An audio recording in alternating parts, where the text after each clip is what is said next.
All right, welcome everyone. We're Semblance of Sanity. I'm Caleb. I'm Jacob. And we're here for That Time I Got Reincarnated as a Slime, Episode 10. Woo! Okay. We have some ogres. A squad of ogres, more like a remaining survivors of a tribe of ogres. Right. And they have no names. Namaji. Yes. So they will get some Rimiru Slimu names. You're saying they're gonna get some from Rimiru? Oh yeah. Oh boy. Yeah, Rimiru with his unlimited slime orcs.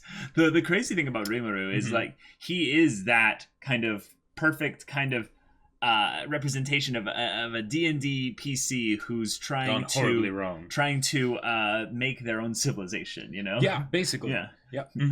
All the passives, man. Like Crafting passives. Like, I honestly don't understand why so many campaigns revolve around dungeon delving when it's like, no. Just go like Civ, you know? Yeah, let's just go Civ. full Civ simulator. Oh yeah, and let's make a nation. Let's become a part of the lore. Dun dun dun. You see this map? I'm about to change everything. Oh man, this is gonna be good. So y'all, this is gonna be awesome. So without further ado, let's get into it. All right, everyone, we're gonna start the episode in 5, 4, 3, 2, 1. Now.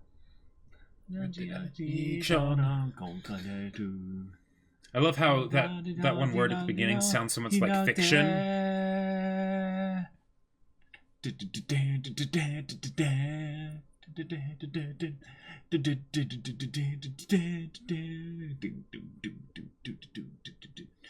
Rest in peace.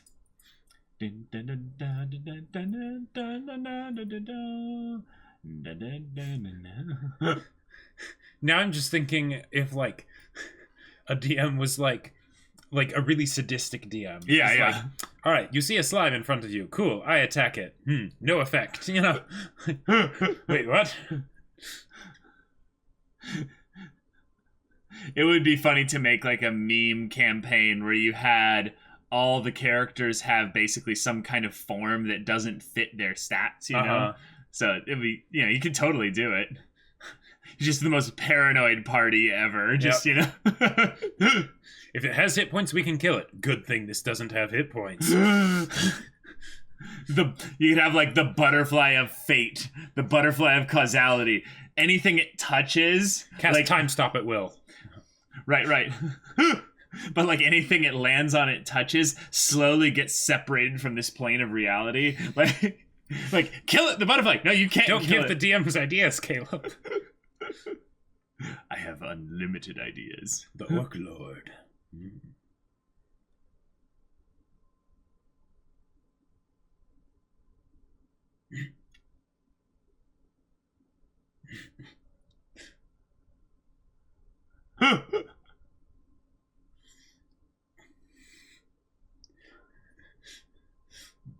Delicious. Yeah.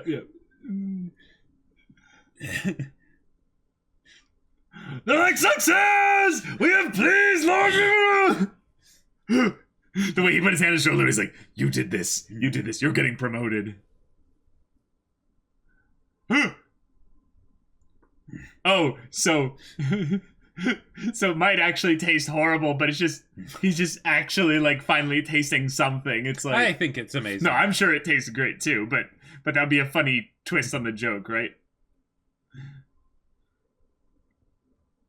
Okay.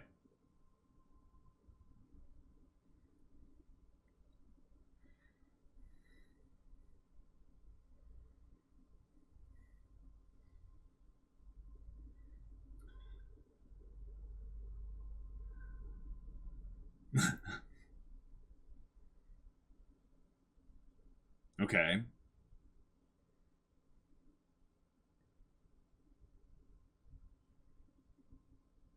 All right, we get to see what happened.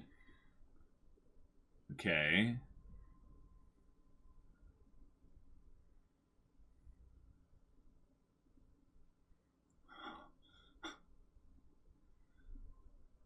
Okay. Yeah, they look more like pigs. Yeah. Yeah. Oh, plate mail. That's some high AC stuff right there.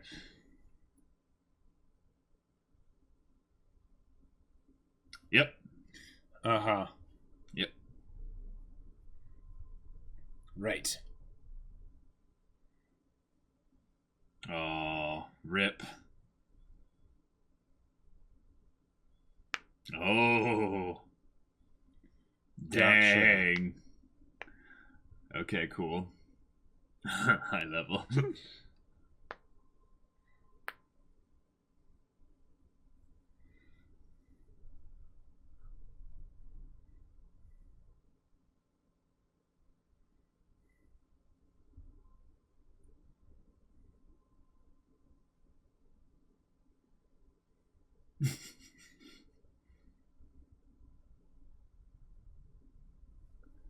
Why a demon lord?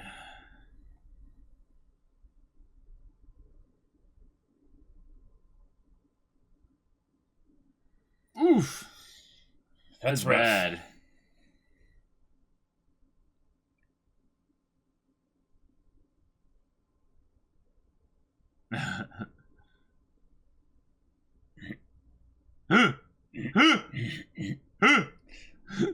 Just the pause after Saying that was out just of context. yeah. Yeah. Oh, cute.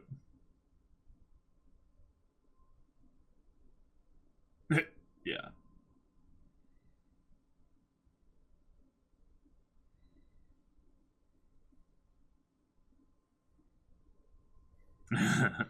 Indeed.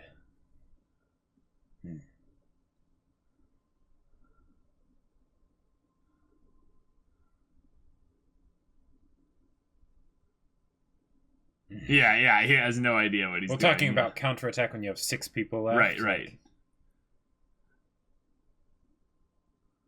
Hmm.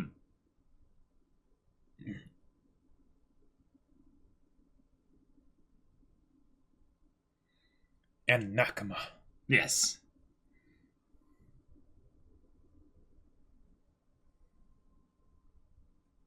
Well, we can take our time with that.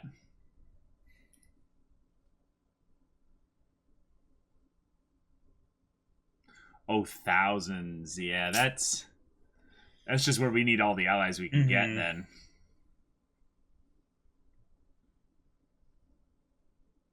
And they're probably just trying to clear out things out of the way so they can find out what happened to Veldora.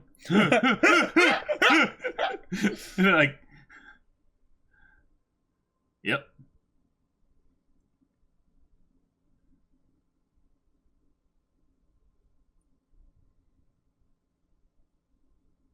Hey, That's Nakama! right. The promise of Nakama is a powerful promise indeed. Mm-hmm.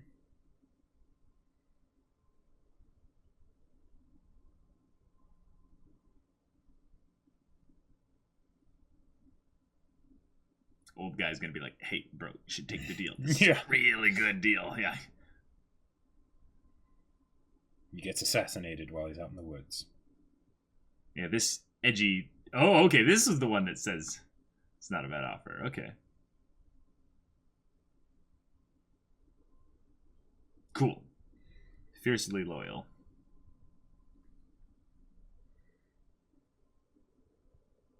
Hmm.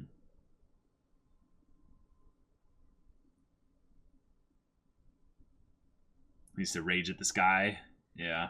The fact that he has to submit himself to someone else when he's a prince. Yep.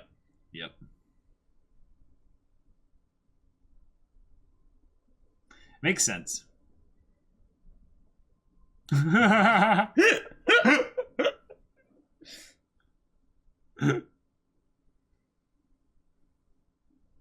Okay.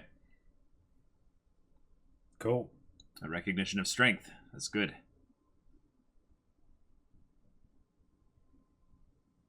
Oh. Okay. All right. So good bounds for the contract. By the way, gather in this room. I need to name you all. Yeah.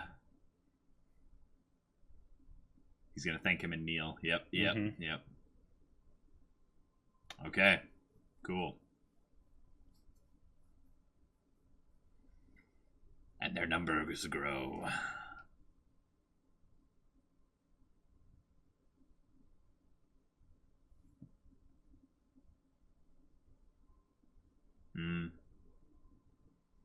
Mm-hmm. Which is good. Means he has potential. Name him first. Mm-hmm. Hey. Oh, yeah, call the others. Yeah.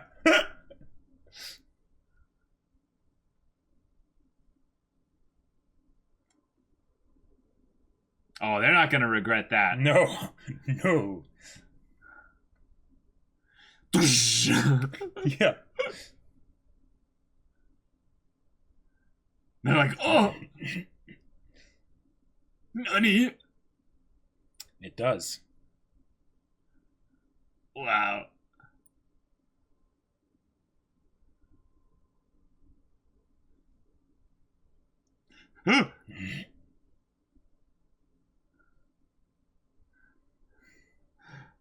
Well, I think what it is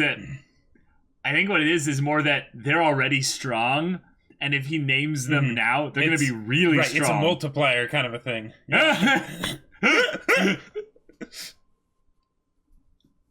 It might also be something with regards to the bond that is forged by him doing the naming. Yeah. Meaning that there could be magical manipulation done in the future. Like in a negative way. Not from him to them, but... Oh!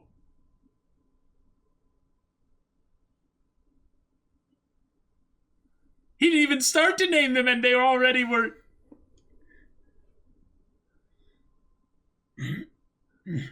Of course. Of course, yeah.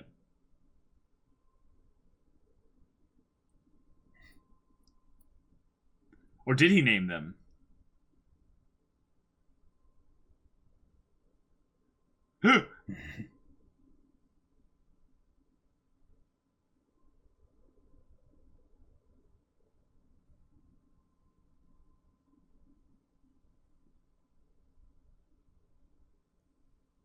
Benimaru.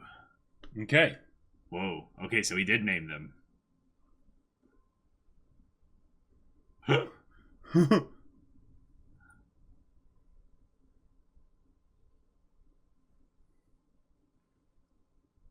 Okay.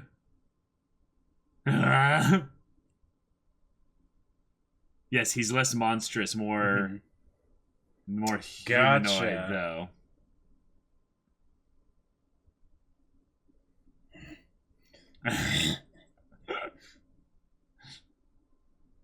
Yes.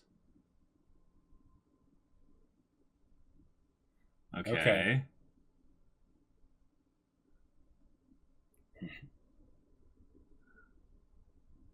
So they lost their blood drop eye. Right. Things going there.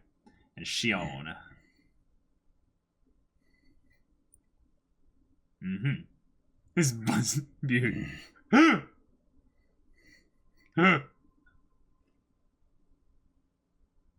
Oh.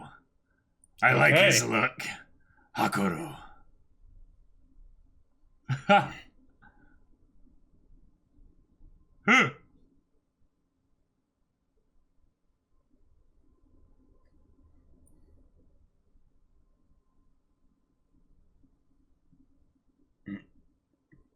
Soe. I have the deep voice. If I didn't know any better, I would think he was a bad guy or something. Yeah.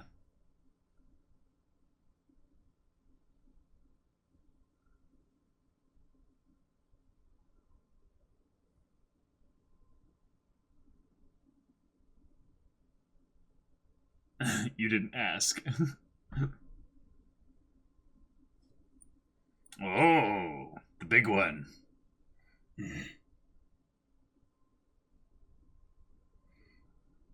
Right, how's he gonna look now? Is he gonna be tiny? Oh, what a boy! Yeah, he looks...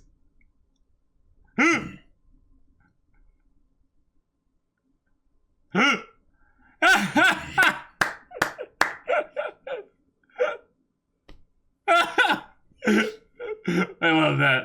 That's amazing. Oh. Oh, jeez. Whoa. Wow. Whoa. Are these guys kobolds? Or regular orcs, maybe. Like, oh, sure. Like, there's a possibility that those aren't regular orcs, that they're, like, evolved or something. Lizardmen. Oh, okay. Lizardmen, okay.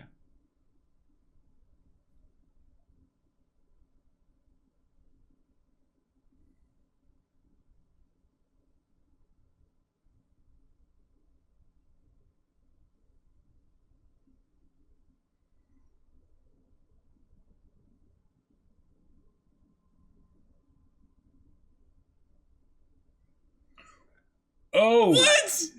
Oh! What? That's more than a few thousand.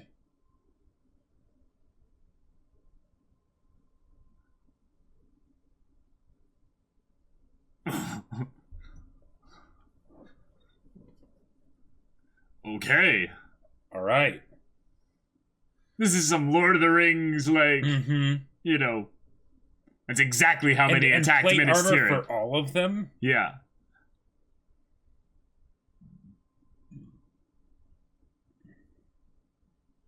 Yeah, they would attack each other. Well, yeah, there was only 300 of them. Right.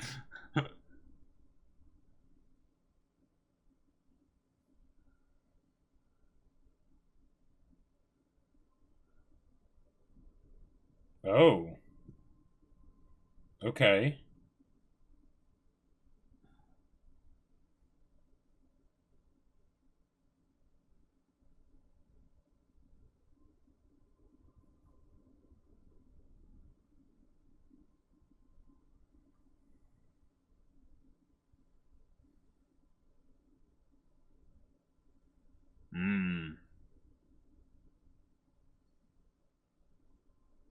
We must seek out allies. Okay.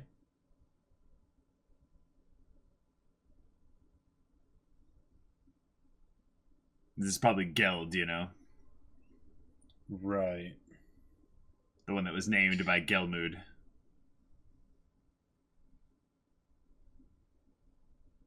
Yes, but he's about to die when you send him out to probably try and stop them.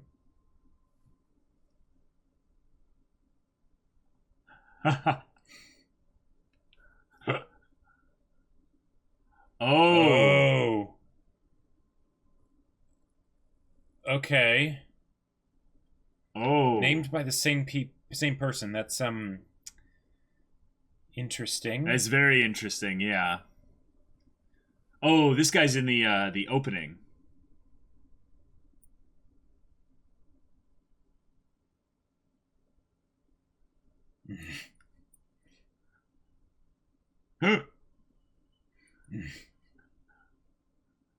Ora, ora!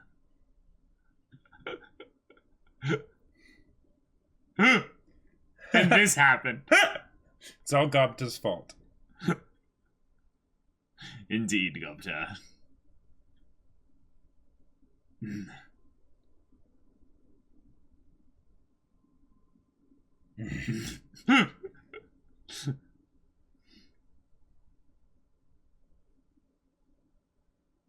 He still has the blood. Uh-huh, that's a good point.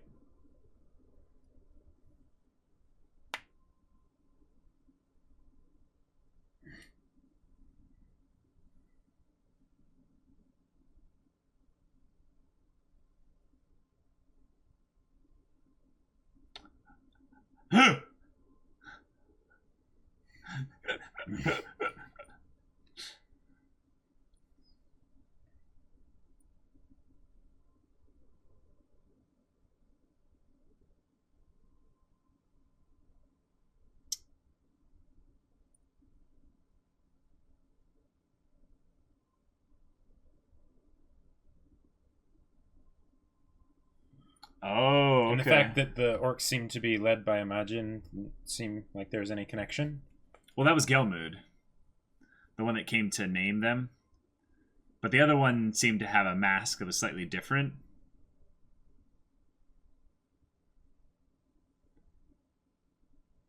What are the adverse consequences if you accept a name from someone that's sketchy? Yeah.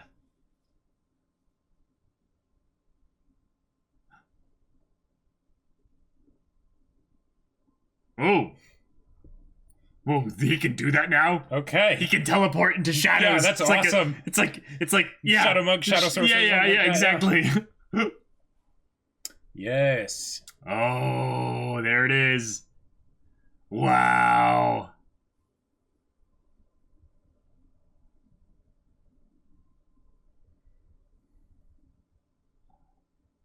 So is he strengthening people before they get attacked, maybe?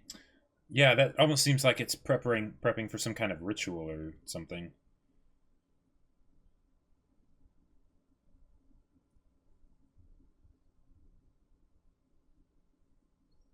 Yeah, they're coming over here to be like, hey, we heard that there was some people that, are strong. Maybe you could help us? Alliance time, maybe? Right. Oh, okay.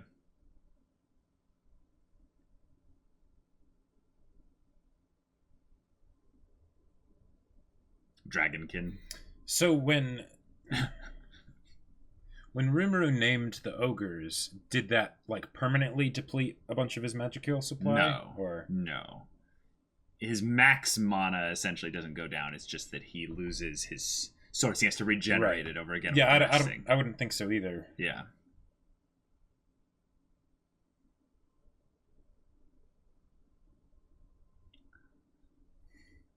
This guy's so haughty. I like 200,000. Yes. Never.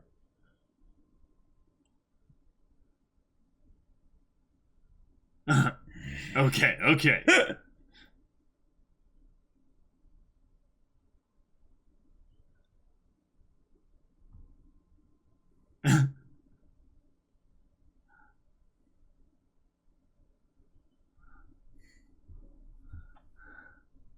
Wow. No, there are no stands in this universe. Just the way they're all like pressure. And he's feeling like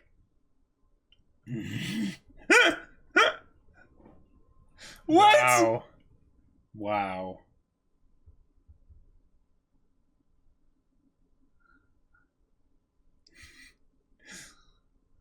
This is all just comedic build-up for when they meet the orcs and get destroyed.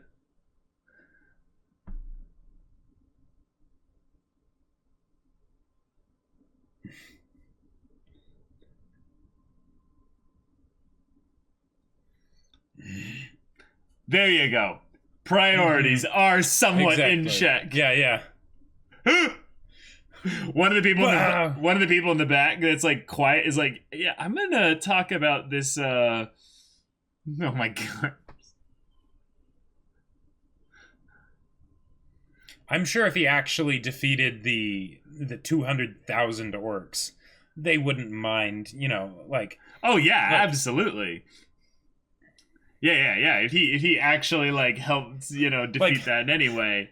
But the obvious thing is like he's not going to. It's going to be more, if anything, just a question of whether or not Rimiru will be the instrument of helping that primarily. But one of the things that's kind of fun that they can do is you think about Rimiru being so strong, right? Mm-hmm. If you introduce an individual that's stronger than him, then you can have difficult conflict, right? Sure. But then that breaks the whole thing of like him being the rule of cool strong person. Right. But if you have an army of 200,000, he can go nuts in the AoE spells. Seemingly have no effect. Have it like, not really matter. Right. But I'm kind of imagining him just being like, okay, time to go all out. And he like unleashes like everything all at once, And he might be killing them by the 1,000, but it's still, it's 200,000. And if he has a magicule, aka mana limit, then he'll eventually have that problem of like, and I'm spent. I need to take a long rest. Everyone fend for yourselves! Pick me up and run. Yeah. We need to have one of these people end up being basically a support that just juices him back up again. Just carries him around, basically. Well, yeah, but specifically like just sends him more magicule, so they're like, sure, Oh man.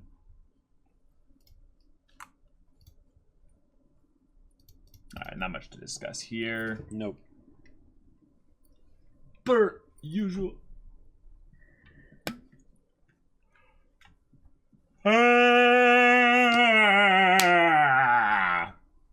Full length, episode 9? Yes. Was it episode 9? No, episode 10. Yeah, it was episode 10. Hold on. Yeah.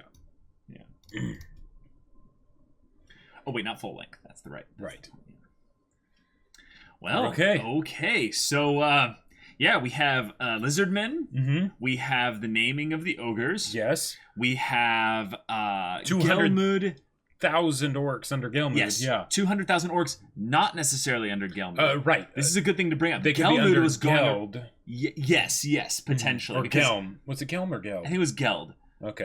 Because I was making the gelding joke. Right. Uh-huh. But so Gelmud has been going around in the past and naming monsters that he sees to have potential. Now, the funny thing is that when they showed him doing this in this episode where he went to the ogres, he was doing this very much just before they were about to get attacked. Right. Which makes me think that he's not necessarily got the same agenda as the orc army. Although he could, because there's the possibility that since we don't know how the naming process works and stuff, since Rimiru is very new to this whole thing. Well, and he's very innocent, and yes. when he names people, there's no ulterior motive, right? Right. But with this Gelmud guy, there very well could be, and if there is some way, like they talked about, not letting people name them that they don't trust, and that totally makes sense. That makes from a lot of sense, a philosophical perspective with identity and all that. But it also could have something in the actual world where maybe it gives you some modicum of control over the person, right? Sure. And if that's the case, it would make a lot of sense why Gelmud would want to go around and find some super strong monster or whatever, name them, and then have them go on to become his champion. And why people would not want to just, let anyone name them. Right. The connection could also go both ways, where instead of it going from namer to namee, it could go from namee to namer, where someone could try and magically affect the person who did the naming through their named servants, if you will. There's a possibility that they're asking Rimiru, not just the magic eels thing, which is probably what they were initially thinking of, but it could be if you magically influence us, we have a slight connection to your power. They could learn things about you. They could, maybe possibly, divine something about your nature and your I get the feeling that they won't do that necessarily unless or that if they do that they'll give more hinting at it. Yes. I'm just saying that's a possibility. Yeah. So then we have this whole thing going on with the army, the army, but specifically the Lizardmen being basically the next race of people that are about to be wiped out. Yes, but they have 100,000. That's pretty insane. Now, okay. Like most D&D games, the economical viability of the numbers that are thrown around usually is not even remotely brought up. Yep. How did Gelmud get 200,000 orcs? Not just the fact that don't know that's Gelmud. Well, regardless, even if it's indirectly, right.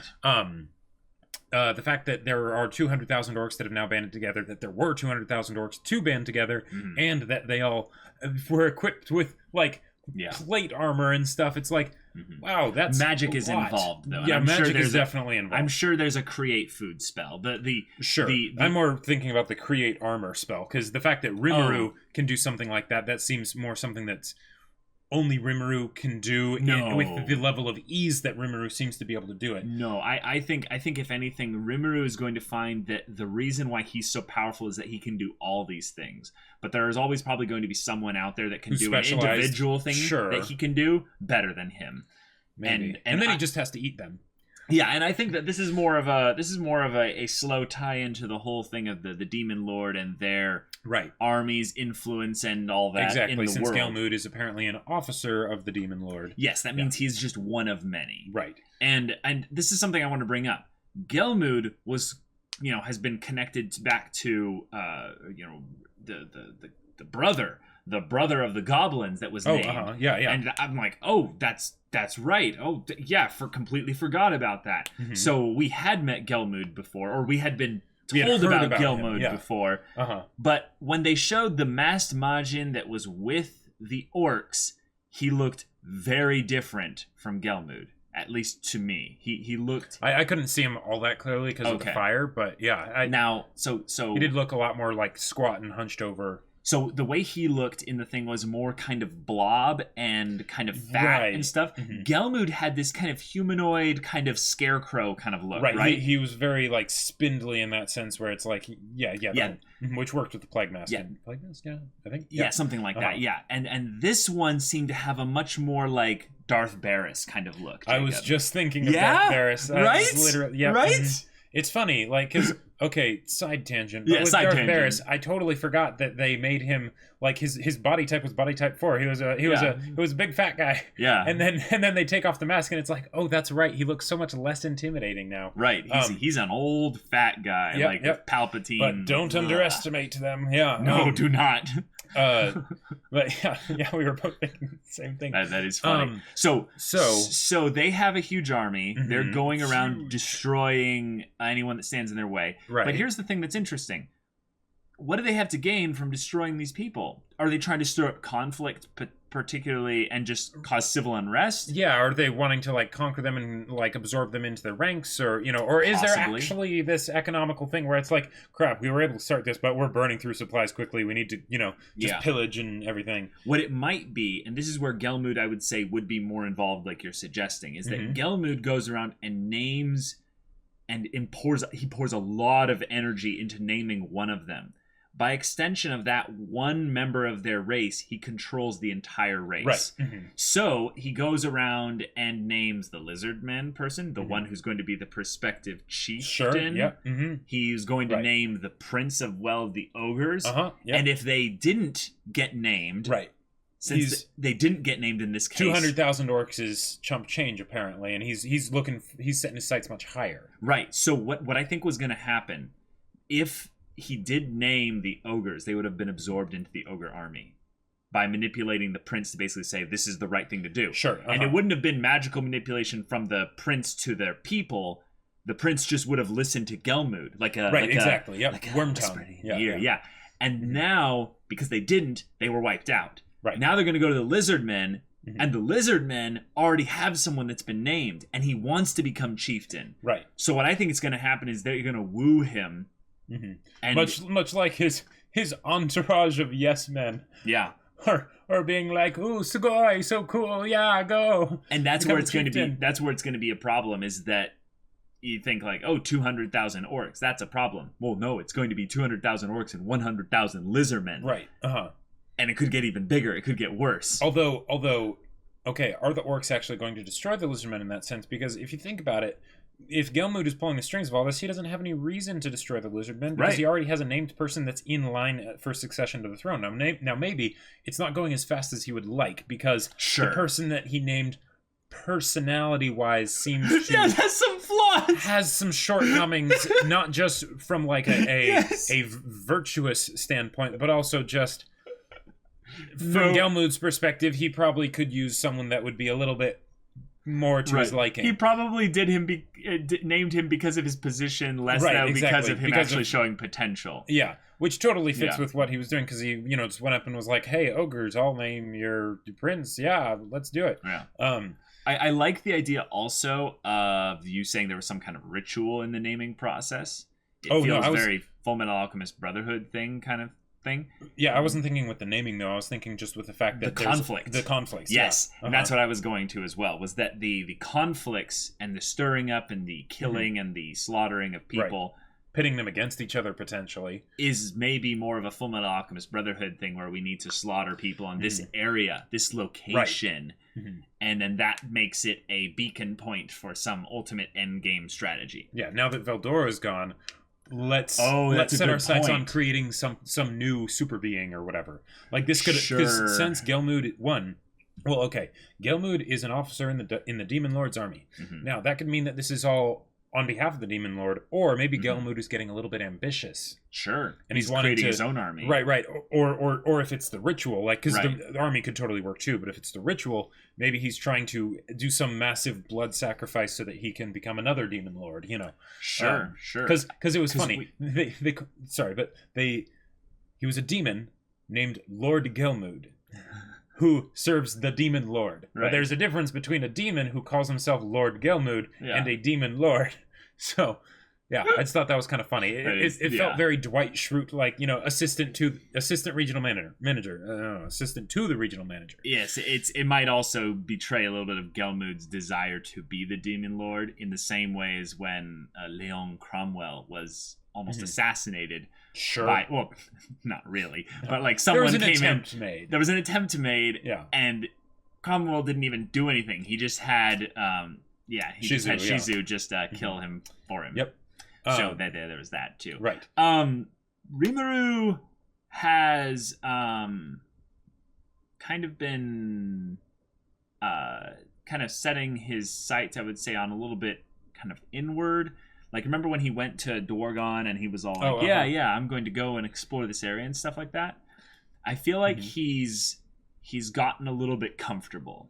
Sure. And I mean, like with where they place him for his resting periods, yes, that is understandable. It makes a lot of sense. Yeah. But what I would like to see is to have him take this a little bit more seriously and not thinking about it in terms of conquest, which is what most RTSs pit you in, and not necessarily in the full, like, social just environment, you know, kind of civ simulator kind of thing, where he's just like, hey, we have our borders, cities this is with great. The power of your culture. Yeah, exactly. No, in this case, I would like to see him realize that he needs to be more dynamic about building alliances and establishing trade and connection with other people. Baby. Yeah, commerce. Yeah. That's where... Yep.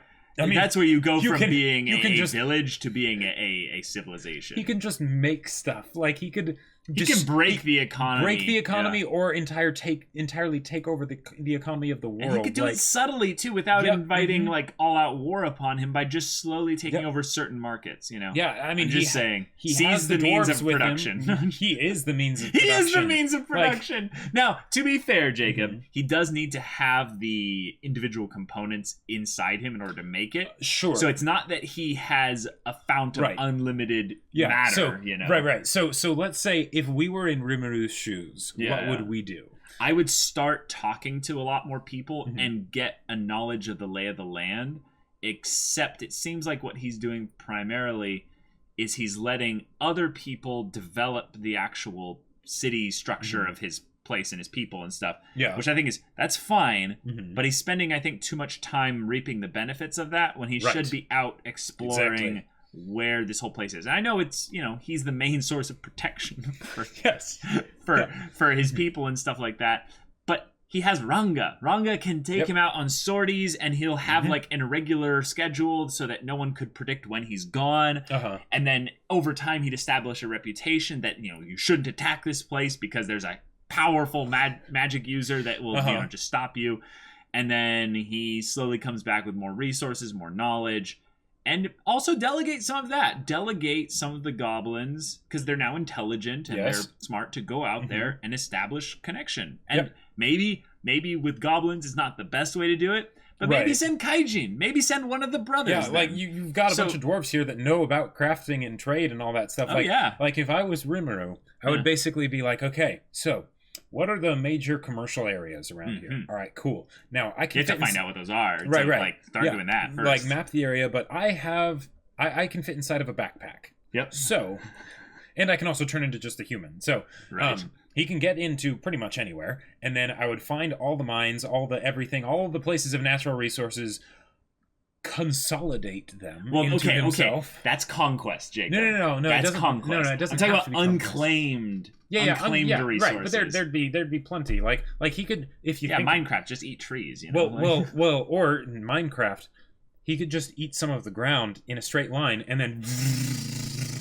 he could make a massive tunnel network. He could find natural resources that no one would be able to get access to because they can't mine like he can. And then he just eats it all, right? And then at that point, he just starts vomiting out stuff that's then sold to all sorts of other places. And you do it in proper ways so that, that way supply and demand is kept solid and you don't inflate the market too much. But then you just then defeat the demon lord. I mean, he could himself, or you could just do the Konosuba route and just hire an army of adventurers. Yep. Swat them with cash and say, go. Or bring me all the magic items out there. The funny thing would be so let's say he ends up realizing that he's got to build a castle or some kind of fortress or some kind of place like that. And he needs to develop the foundation and stuff. And then when he's helping dig that, essentially he realizes, wait a minute, great sage, height, and what's in this soil? 1%, all these percentage of all these different things. And he's like, wait a minute. All those metals and all those little things there. Those trace bits that are in there. Can I use those and separate those and put them out individual into stockpiles? Yes, absolutely. Oh my god. I'm gonna eat the world. Or also one of the other things that he could do, he analyzes the soil. Awesome. Cool. What would be the most efficient crops to plant here? He could go irrigation, agriculture, farming stuff and just be like, yeah, awesome. So I'm going to outstrip literally everyone else by a factor of 10. I'm going to irrigate this place. I'm going to do, all these things that they wouldn't have any idea about. Let's build some aqueducts. Let's aqueducts. That's old school, bro. Sure. Who cares about aqueducts? Plumbing. Just crop rotation. Let's get into that and stuff there. So y'all, there's some really cool things they can get into here. Right now, the pressing matter is that there's an army coming. Right. And what I think is going to be really cool about this is they're going to build up slowly the alliances between Rimiru and other, races, people, and stuff like that. And we did see the Lizardmen guy in the OP. So he's going to be involved in some way. But I like also the idea that the Lizardmen could potentially end up joining the orc army to make this even crazier. Yep. And another way to subvert this as well, if you have a super monster orc that kind of is the main antagonist of this whole thing they could have a thing where they're like, let's go with the bloodless route where your best against our best. Oh, sure. Yeah. And if Gelmud's not there to or the Majin isn't there to basically be like, this is a bad idea, he could be like, well, obviously you're just a slime, you can't do anything. So he buffs up the orc monster or whatever, the orc lord or whatever, sends them out, and a bloop, bloop, bloop, slime shows up and just and then suddenly the 200,000 orcs answer to him. Yeah, because and that's the issue with having a single point of failure for controlling a nation. You need to double down and have redundancies. That's why I don't think that's gonna work. Because otherwise attack. But they actually made the massive army look massive and not look totally janky and weird with the was that 3D, I believe? I don't know, probably something like that. But cool stuff, y'all. So thank you so much for watching this reaction and discussion. If you want to see the next episode's reaction right now, go check out the link in the description below for our Patreon. You can get an early access there. We're not able to do full length anymore, so unfortunately, because we're getting claims and stuff on the videos, and so all of these are going to be timer based from here on out. So thank you very much for your support, but we apologize for the issues with that. So Jacob's going to promote something here real quick. Indeed. So my sci-fi novel Battle Lines is still available for pre-order. Make sure you pre-order it if you're wanting to get it, because all pre-orders come with HD downloads of the art that has been reached through the stretch goals. Cool. Which is pretty awesome. So do that. So if any of that interests you, we'll see you there. But until then, we're Semblance of Sanity. I'm Caleb. I'm Jacob. And we'll see you all next time.